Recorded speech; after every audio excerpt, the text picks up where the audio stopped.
নবী সাল্লাল্লাহু আলাইহি ওয়াসাল্লাম বলেছেন চোখের বদনজর এমন সত্য যে একটা উটকে এই রান্নার ডেকচির মধ্যে ঢুকাই ফেলতে পারে। মানে একটা উট খুব সুন্দর ভালো, আপনি দেখছেন মাশাআল্লাহ বলেন নাই, নজর লেগেছে, উটটা মারা গেছে দেন তারপর তাকে জবাই করে খেয়ে ফেলতে হয়েছে। একজন সাহাবী গোসল করছিলেন, গোসল, এটা হাদিস সহিহ, এই আলেম ওলামা যারা আছেন তারা জানেন যে এই হাদিস সহিহ।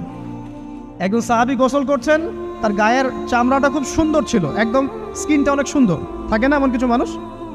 আচ্ছা, এখন আরেকজন সাহাবী এই গোসল দেখছেন দূর থেকে, দেখে বলছেন যে কি চমৎকার তার শরীরের রংটা, যেন কুমারী নারীর মতো, অনেকটা এমন একটা কথা তিনি বলেছিলেন।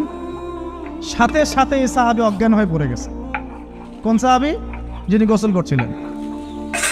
এটার আপনি কোনো ব্যাখ্যা দিতে পারবেন না, তো এখানে কোনো সায়েন্স দিয়ে বা মেডিকেল সায়েন্স দিয়ে আপনি কোনো ব্যাখ্যা করতে পারবেন না। একটা ব্যাখ্যা দিতে পারেন, কিন্তু কেন সেটা হলো সেটা আপনি অ্যান্সার খুঁজে পাবেন না।